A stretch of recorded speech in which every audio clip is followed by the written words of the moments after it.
about the structure and development of microsporangium. What microsporangium is? Microsporangium is the another term used for the anther. See, there are some alternative terms which you have to learn. That microsporangium.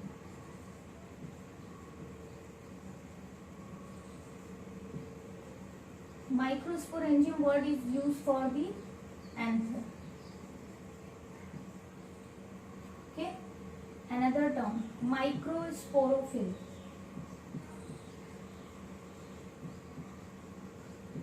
Microsporophyll is a term which is used for the stamens. So each stamen contains what? Anther and filament. So each stamen contain microsporangium और microsporophyll contain microsporangium ना, तो ऐसे याद कर सकते हो. ये alternative terms याद रखना भाई, क्योंकि एक्चुअली में इन्हीं टर्म्स का यूज होता है बार बार. ये सारे तो हम स्टेमन एंड एंथर हम कॉमनली बोलते हैं अपने इजी होने के लिए, खुद के लिए.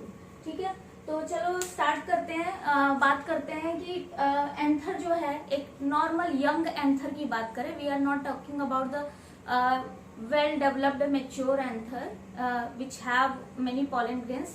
Today we are talking about the how a young anther is formed, how it develops from initial to young.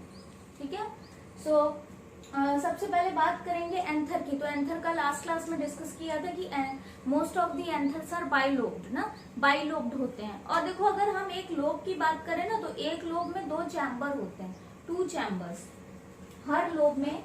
Each lobe has 2 chambers. ठीक, हर लोब में 2 चैम्बर होते हैं. तो अगर 2 लोब्स हैं तो कितने चैम्बर होंगे? एक लोब में 2 चैम्बर है तो 2 लोब्स है, ऑब्वियस ही बात है 4 चैम्बर होंगे. तो 2 लोब्स हैव 4 चैम्बर्स. ठीक, तो इस बेसिस पे हम जो बाइलोब्ड एंथर है उनको हम दूसरा नाम भी दे सकते हैं. क्या बोल सकते हैं? टेट्रास्पोरेंजिएट. क्या नाम दे सकते हैं? टेट्रास्पोरेंजिएट.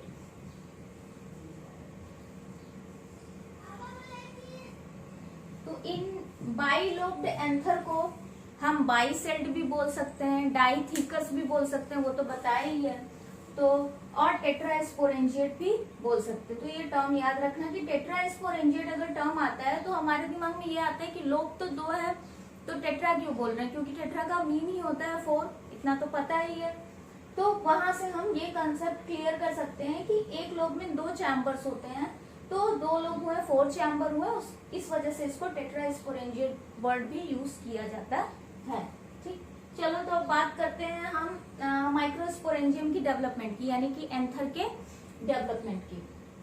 एंथर के डेवलपमेंट की अगर हम बात करते हैं तो देखो, कहाँ कोई भी पार्ट जो प्लांट में बनता है वो कहाँ से बनता है? मेरिस्टेमेटिक सेल्स के डेवलपमेंट से बनता है. मेरिस्टेमेटिक टिश्यूज जो होते हैं वो डिवाइड होते हैं और different type of cell and tissue का फॉर्मेशन करते हैं. ठीक, तो एंथर का भी डेवलपमेंट एकदम वहीं से होता है. देखो, कुछ मास ऑफ मेरिस्टेमेटिक सेल्स होते हैं जो सिंगल लेयर ऑफ एपिडर्मिस से सराउंडेड होते हैं. ठीक है, there is a mass of hypodermal cell actually meristematic tissue, mass of meristematic cell which are surrounded by a single layer of epidermis, जो कि हमको यहाँ देखने को मिल रहा है.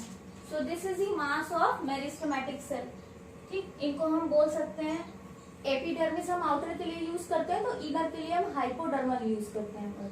ठीक है, सो हम these are the meristematic cell actually.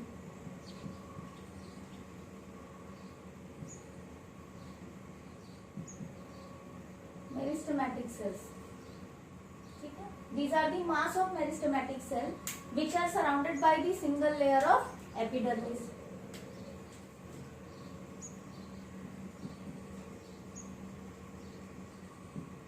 Single layer of epidermis.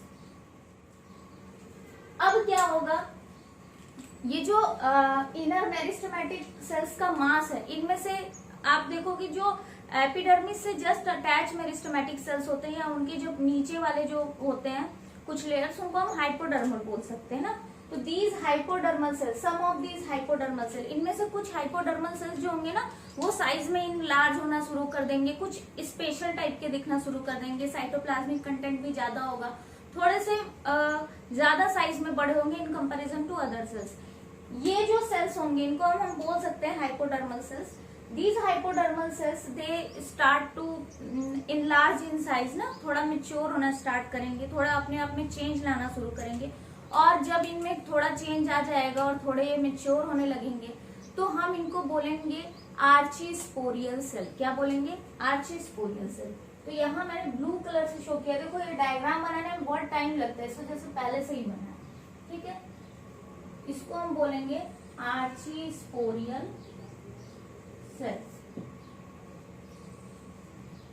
These are the archesporial cells. उसके साथ साथ एक और चीज बनना शुरू हो जाएगी, लोब्स फॉर्म होने लगेंगे, यानी कि अगर बाइलोब्ड की बात करें तो बाइलोब्ड स्ट्रक्चर जैसा होता है, अभी तो अगर फर्स्ट स्टेज में देखो तो ऐसा कुछ भी हमको स्ट्रक्चर देखने को नहीं मिल रहा है। स्टार्टिंग में तो ये ओवल शेप या राउंड शेप जैसे होते हैं, धीरे धीरे इनमें चेंजेस होते रहते हैं, डिवीजन होता रहता है, डिफरेंशिएशन होता रहता है सेल्स का, और फिर इनका शेप भी चेंज होता रहता है। तो आगे देखो कि इनमें लोब्स का फॉर्मेशन धीरे धीरे होना स्टार्ट हो गया है। लोब्स के फॉर्मेशन के साथ साथ there are some hypodermal cell which enlarge in size, they get more cytoplasmic content and now they are called archisporial cells। अब कुछ मेरिस्टेमेटिक सेल्स जो होंगे वो भी सेंटर के कुछ मेरिस्टेमेटिक सेल्स जो होंगे वो कंडक्टिव टिश्यू का फॉर्मेशन करना स्टार्ट कर देंगे। देखो भाई कोई भी अगर ग्रोइंग स्ट्रक्चर है, भाई थोड़ी बहुत सेल है तो एक दूसरे से ट्रांसपोर्टेशन के थ्रू न्यूट्रिशन ले सकते हैं, लेकिन जब एक टाइम के बाद जब वो प्रॉपर स्ट्रक्चर हो जाएगा तो उनको कंडक्टिंग टिश्यू की जरूरत है। कंडक्टिंग टिश्यू मतलब जाइलम एंड फ्लोएम। तो यहाँ पर क्या होगा, सेंटर में प्रोकैम्बियल स्ट्रैंड बनना शुरू हो जाएगा। क्या बनना शुरू हो जाएगा, इसको इरेज कर देते हैं।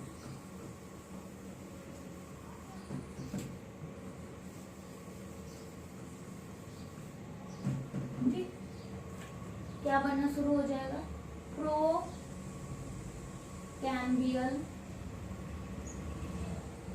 स्ट्रैंड।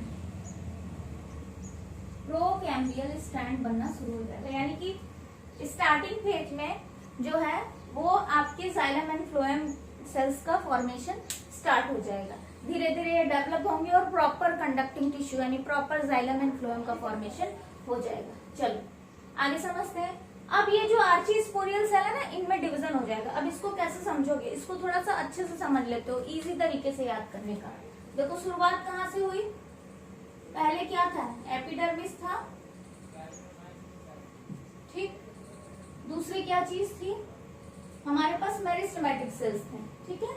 तो हम हाइपोडर्मल या हाइपोडर्मल सेल ही बोल सकते हैं।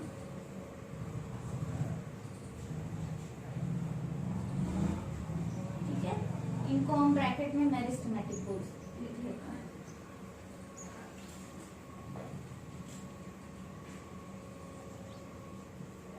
ठीक, एपिडर्मिस तो एज इट इज रहेगा, एपिडर्मिस ही फॉर्म करेगा, ठीक है। इसमें तो कोई चेंजेस होने से है नहीं। हाइपोडर्मल सेल क्या करेगा, ये डिवाइड होगा, ठीक। इनमें से क्या बना, आर्चीस्पोरियल सेल बना, आर्चीस्पोरियल सेल बना, ठीक। इतनी बात क्लियर है। दूसरा क्या बना, प्रोकैम्बियल स्ट्रैंड बना,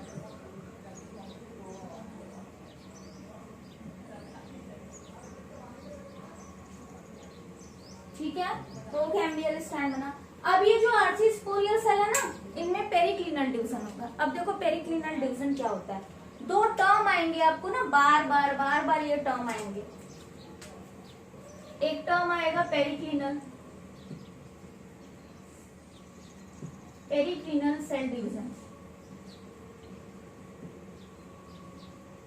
these are the mitotic division, but इनका किस शेप में या किस प्लेन से ये डिवाइड होते हैं सेल, उनके बेसिस पे हम इनको पेरिक्लिनल बोलते हैं। दूसरा टर्म आएगा एंटीक्लिनल,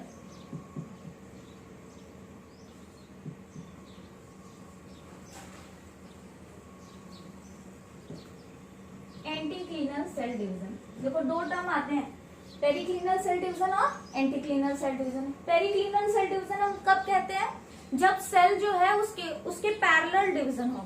ठीक है, मान लो ये सेल है, ठीक है, ये सेल है। अब इसमें दो कंडीशन हो सकती है, या तो इस तरीके से डिवीजन हो या इस तरीके से, यानी ट्रांसवर्स प्लेन से या तो डिवीजन हो, यानी पैरेलल हम कहेंगे।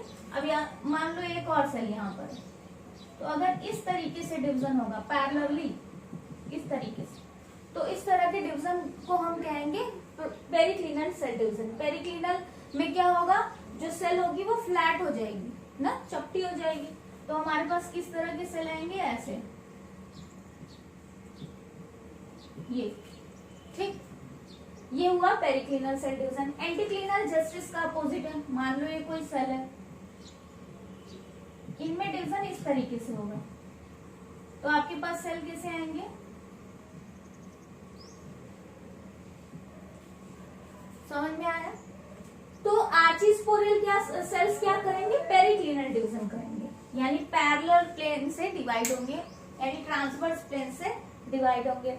जब ये डिवाइड होंगे तो दो तरह के सेल बनाएंगे, दो डिफरेंशिएशन, दो तरह की लेयर बनेगी। ठीक है, पहली लेयर जो होगी उसको हम बोलेंगे primary parietal cells. First layer के जो सेल्स होंगे उनको हम बोलेंगे primary parietal cells. Second layer की जो सेल बनेंगी उसको हम बोलेंगे प्राइमरी स्पोरोजिनस सेल्स। आप इसको प्राइमरी माइक्रोस्पोरोजिनस सेल्स भी बोल सकते हो, कोई दिक्कत नहीं है। ठीक है, साथ के साथ जो प्रोकैम्बियल स्ट्रैंड होगा वो उसमें डिवीजन होता रहेगा, और वो क्या डेवलप करेगा, इसमें डेवलपमेंट होगा और प्रॉपर कंडक्टिंग टिश्यू का फॉर्मेशन होगा, कंडक्टिंग टिश्यू का फॉर्मेशन होगा। इतनी बात क्लियर है। आर्चिस्पोरियल सेल पेरिक्लिनल डिवीजन करेंगे और primary parietal layer and primary sporogenous sales का फॉर्मेशन करेंगे। अब प्राइमरी पैराइटल सेल्स होंगे, यानी प्राइमरी पैराइटल लेयर की जो सेल्स होंगी ये एंथर वॉल का फॉर्मेशन करेंगे, और जो प्राइमरी स्पोरोजिनस सेल्स है वो आगे चल के क्या बनाएंगे, वो आगे चल के हमारे जो पॉलिन मदर सेल्स है उनका फॉर्मेशन करेंगे। तो इसके आगे का प्रोसेस तो हम नेक्स्ट वीडियो में पढ़ेंगे, ताकि हमारे कॉन्सेप्ट क्लियर हो। हम आगे आज पढ़ेंगे एंथर वॉल के बारे में और उनके फंक्शन के बारे में कि उनका काम क्या है। ठीक, तो प्राइमरी पैराइटल सेल क्या करेगा, ये आगे चल के, यहाँ कहीं जगह नहीं है, यहाँ लिख देती हूँ, ये प्राइमरी पैराइटल सेल क्या करेंगे, एंथर वॉल का फॉर्मेशन करेंगे। ठीक है, और प्राइमरी स्पोरोजिनस सेल्स क्या करेंगे, ये पॉलिन मदर सेल्स का फॉर्मेशन करेंगे।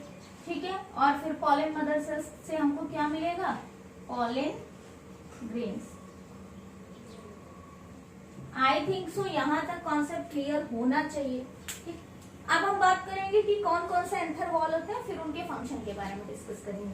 तो देखो यहीं पर ये जो आर्चिस्पोरियल सेल्स थे इनसे डिवीजन होना स्टार्ट हो गया। प्राइमरी आर्चिस्पोरोजिनस सेल्स ये ब्लू कलर से अलग हो गए। ठीक है, तो ये हो गए हमारे ब्लू कलर से हम शो करते हैं प्राइमरी, इरेज कर देते हैं इसको।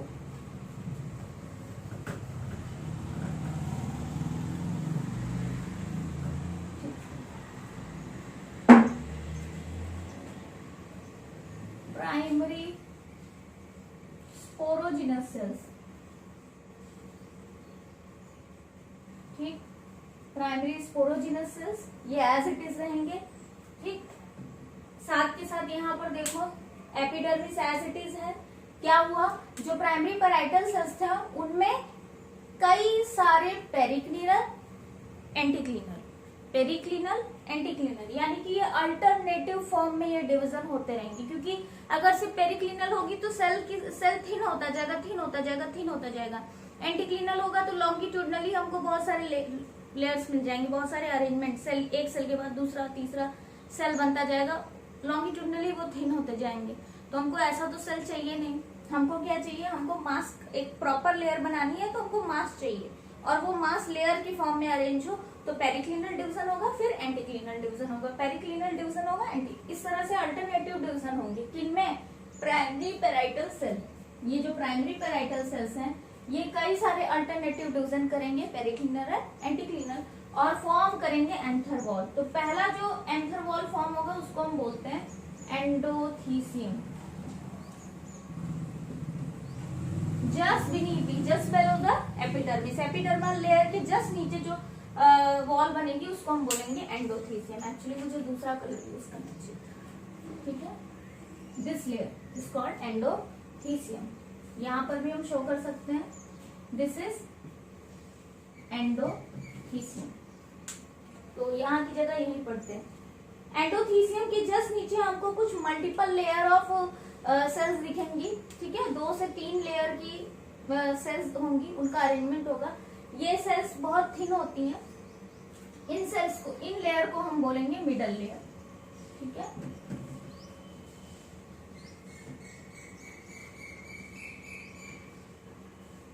Middle layer.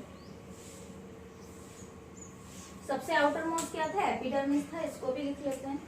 सबसे आउटर मोस्ट क्या था? एपिडर्मिस था।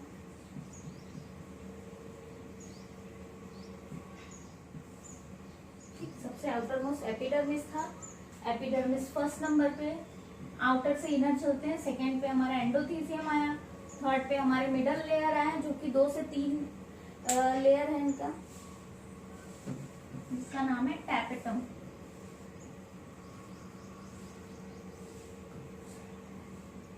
Tapetum, this fourth layer tapetum. Tapetum single layer of cell होते हैं जो सबसे इनर एंथर वॉल हम कह सकते हैं। Outer most is epidermis and inner most is tapetum which is directly in contact with the primary sporogenous cell. तो अगर ये डायरेक्टली इससे कांटेक्ट में है तो जाहिर सी बात है इससे कुछ ना कुछ तो इसका लेना देना होगा, कुछ ना कुछ तो हेल्प करता ही होगा, ठीक। क्या हेल्प करता है इसको अब हम आगे पढ़ेंगे। तो इतने कॉन्सेप्ट क्लियर हो गए। साथ के साथ एक चीज और समझ लो, जो कंडक्टिंग स्ट्रैंड है वो ये जो बीच का पोर्शन है, दिस इज कॉल्ड कनेक्टिव। जब आप एंथर का सेक्शन, आपको पता होगा कि फिलामेंट और एंथर के बीच का कनेक्शन कनेक्टिव, ठीक है। तो ये जो कनेक्टिव होता है इसी के अंदर जो है हमारे वैस्कुलर सेल्स जो होते हैं, वैस्कुलर बंडल या वैस्कुलर टिश्यू होते हैं जो कंडक्शन का काम करते हैं, वाटर, मिनरल एंड फूड, बाकी सारे चीजों का ट्रांसपोर्ट करते हैं, ठीक। इतने कॉन्सेप्ट क्लियर है। अब हम 1 बाय 1 सारे जो लेयर्स हैं एंथर वॉल्स हैं उन सब का फंक्शन पढ़ेंगे। आगे देखते हैं फंक्शंस ऑफ एंथर वॉल। बहुत ही बेसिक है, अभी समझ लेते हैं तुरंत। उससे पहले एक और चीज समझ लो कि ये जो मैंने बोला था कि ये टेट्रास्पोरेंजिएट होते हैं, तो देखो कैसे आइडेंटिफाई करोगे। अगर हम बात करें तो ये यहाँ से अगर डिफ्रेंशिएट कर दूं तो ये 1 लोब है और ये 2nd लोब है, और दोनों ही लोब में आपको देखो 2 चैम्बर्स देखने को मिल रहे हैं, ठीक है। तो इस बेसिस पे आप इसको टेट्रास्पोरेंजिएट कह सकते हो, ठीक। अब आगे देखते हैं एपिडर्मल लेयर। देखो एपिडर्मिस जब भी नाम आता है ना तो बस ये सोच लिया करो कि इसका मतलब तो प्रोटेक्शन होता है, इसका काम ही है प्रोटेक्शन करना। तो बहुत सिंपल इसका काम है। It is a protective layer, हर जगह पाई जाती है। मोस्ट ऑफ द केस, अगर हम ह्यूमंस की भी बात करें तो हर जगह एपिडर्मल लेयर होती है। प्लांट्स में भी ज्यादातर पार्ट में आपको एपिडर्मल लेयर, क्योंकि इनका काम ही है प्रोटेक्शन करना। तो ये सिंगल लेयर ऑफ होती है, सिंगल लेयर्ड होती है, सिंगल लेयर्ड एपिडर्मल सेल्स, ठीक। दूसरा अगर बात करें तो protective in nature, protective in nature, ठीक। थर्ड बात करते हैं अगर हम तो क्या होते हैं, these are somewhat flattened, flattened cells, थोड़े फ्लैटेंड एंड स्ट्रेच्ड सेल होते हैं, stretch, flattened and stretched cells, flat और स्ट्रेच होते हैं, ठीक। चलो अब आगे बात करते हैं एंडोथीसियम की, ठीक है। Endothecium is a elongated cell,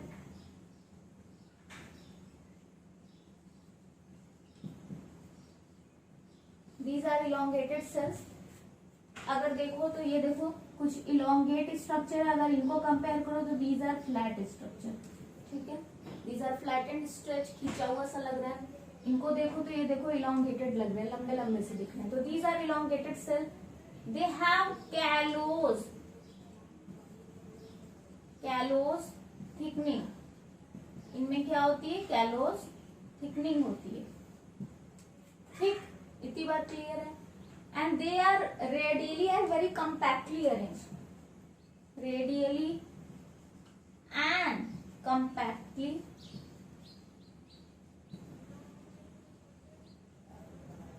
arranged, radially and compactly arranged. They are also single layer, ठीक है, सिंगल लेयर। अब यहाँ पर एक चीज जो मैं बताना भूल गई, देखो ये जो एरिया है, this area is called stomium, इसको हम स्टोमियम बोलते हैं। इस स्टोमियम वाले रीजन में जो एंडोथीशियम की लेयर होती है वो थिन होती है, तो ये थोड़ा सा मैंने थिक बना दिया, एक्चुअली में इतना थिक होता नहीं है। इस एरिया में जो एंडोथीशियम की लेयर होती है वो थोड़ी थिन होती है, ठीक है, थोड़ी थिन होती है। तो थिन लेयर्ड अराउंड स्टोमियम, ठीक, and stomium is the place from where dehiscence of anther occur, ठीक है, यहीं से ये रप्चर होगा और यहाँ से फिर जो मेच्योर पॉलिन ग्रेन्स होंगे वो बाहर आएंगे, ठीक।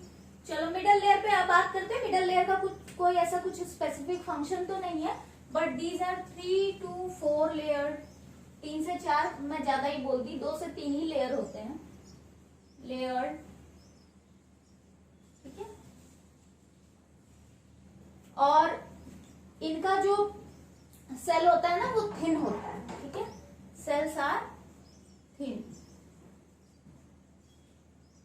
and loosely packed, और ये सेल्स जो होते हैं बहुत लूजली पैक्ड होते हैं, यानी कि अगर हम यहाँ पर बात करें तो दे आर कॉम्पैक्टली, बहुत आपस में पास होते हैं ना, इनमें ऐसा कुछ नहीं होता, दे आर वेरी लूजली, ढीले ढीले, बहुत ही आसानी से पैक होते हैं, देखो देख भी सकते हो, ठीक, ये स्ट्रक्चर। अब बात करते हैं टैपेटम की। देखो टैपेटम की पूरी बात मैं बताऊंगी नहीं, मैं सिर्फ फंक्शन बताऊंगी, और ये जो फंक्शंस होते हैं ये कैसे कहाँ पर वर्क करता है, इसको समझने के लिए आपको पहले फॉर्मेशन ऑफ माइक्रोस्पोर यानी कि पॉलिन ग्रेन कैसे बनता है ये समझना होगा। तो जब आप पॉलिन ग्रेन समझ लोगे ना, तो उसके बाद मैं टैपेटम में वो फंक्शन कैसे काम करता है वो समझाऊंगी। फिलहाल मैं फंक्शंस तो जान लो क्या क्या करता है। तो देखो टैपेटम जो होता है again a single layer of cell, ठीक है, single layer cells, single layer का होता है अरेंजमेंट इसमें। नेक्स्ट बात करते हैं, तो नेक्स्ट इसका जो सेल होता है वो पिरामिड शेप्ड का होता है, पिरामिड शेप्ड सेल्स। उसके बाद अगर बात करते हैं इसके फंक्शंस की, तो अगर हम फंक्शंस पे आते हैं तो देखो टैपेटम का जो फंक्शन होता है वो नरिशमेंट प्रोवाइड करना होता है, ठीक है। तो ये क्या करते हैं, they provide nourishment, they provide nourishment to the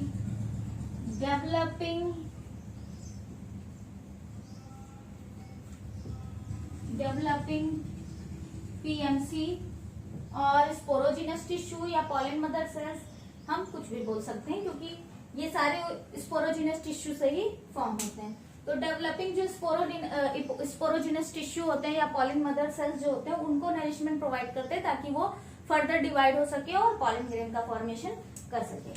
next function अगर टैपेटम की बात करते हैं तो टैपेटम और क्या करता है, देखो टैपेटम जो होता है वो पॉलिन वॉल की फॉर्मेशन में हेल्प करता है।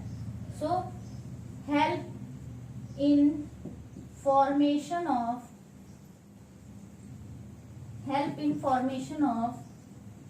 pollen grain wall, ठीक है, वॉल फॉर्मेशन में हेल्प करता है। नेक्स्ट अगर बात करें तो इनसे एक एंजाइम सीक्रेट होता है जिसको बोलते हैं कैलेज एंजाइम। सो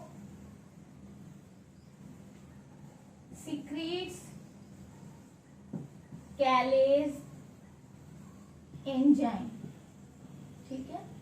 कैलेज एंजाइम सीक्रेट करता है, और ये जो कैलेज एंजाइम होता है ना, इसका फंक्शन क्या होता है, जब नेक्स्ट क्लास पढ़ लोगे माइक्रोस्पोर कैसे फॉर्म होता है, तो वहां टेट्राड होता है, टेट्राड की स्टेज आती है, और उस टेट्राड स्टेज में क्या होता है, वो टेट्राड बनते ही है, कैलोस की पूरी वॉल होती है जिसकी वजह से वो टेट्राड बनते हैं, लेकिन बाद में उन टेट्राड को अलग होना पड़ता है, और उनको अलग करने के लिए उस कैलोस वॉल को डिग्रेड करना जरूरी है। तो वो कैलोस वॉल हटेगी कैसे, उसके लिए एंजाइम चाहिए, वो एंजाइम होता है कैलेज, और वो सीक्रेट कौन करता है, टैपेटल sales.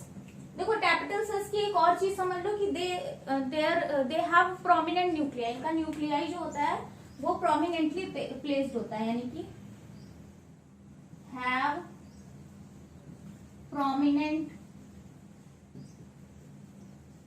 Nuclei. Most of the time अगर देखो तो मल्टी न्यूक्लिएट भी होते हैं, एक से ज्यादा न्यूक्लियाई प्रेजेंट होते हैं, ठीक। तो इतने फंक्शंस आई थिंक क्लियर है। इनके अलावा भी टैपेटल सेल्स के फंक्शन होते हैं कि ये पॉलन किट फॉर्मेशन में हेल्प करते हैं। दूसरी चीज की जो टैपेटल सेल्स की जो सेल वॉल होती है, सॉरी टैपेटल सेल्स की जो वॉल होती है, सेल वॉल ही कहेंगे एक्चुअली, जो वॉल होती है उनसे कुछ सिक्रीशंस होते हैं, जिन कुछ प्रोटीन एक्चुअली होते हैं इनमें, ठीक है। तो callose sorry the wall of tapetal cells have some protein, इनके पास कुछ प्रोटीन होते हैं which recognizes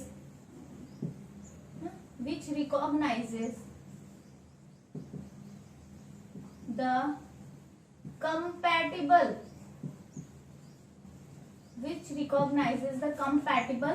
pistil। तो भाई बहुत सारे हवा से अगर हो रहा है पॉलिनेशन, तो मान लो पानी से हो रहा है, तो क्या है बहुत सारे, और यार इंसेक्ट ही आ रहा है तो उसकी बॉडी पे क्या, एक ही फ्लावर पे क्या एक ही तरह के पॉलन लगे होंगे, हो सकता है कि किसी दूसरे फ्लावर का भी पॉलन गया हो। तो एक्चुअली में इनकी वॉल से कुछ स्पेशल टाइप के प्रोटीन होते हैं जो सीक्रेट होते हैं, एक्चुअली में वो पॉलन को देते हैं, ये ट्रांसफर करते हैं पॉलन ग्रेन को जब वो बनते रहते हैं, जिसकी वजह से पॉलन ग्रेन जो है वो कंपैटिबल, यानी कि हमारा वाला ही पिस्टल कौन सा है, यानी कि हिबिस्कस का पॉलन हिबिस्कस के ही स्टिग्मा पर जाकर रिएक्शन करे, वहीं पर वो जर्मिनेट हो और कहीं जर्मिनेट ना हो। तो ये कंपैटिबिलिटी की मेरा ही पेयर कहाँ पर है, ये ढूंढने का भी जो काम होता है, ये भी पहचानने के लिए जो हेल्प करता है वो टैपेटल सेल्स ही करते हैं। तो आई थिंक सो इतना क्लियर है। बाकी जो टैपेटम के हैं 2 टाइप्स होते हैं और उनके क्या कैसे वो फंक्शन करते हैं उसको नेक्स्ट क्लास में पढ़ेंगे। आज के लिए इतना ही।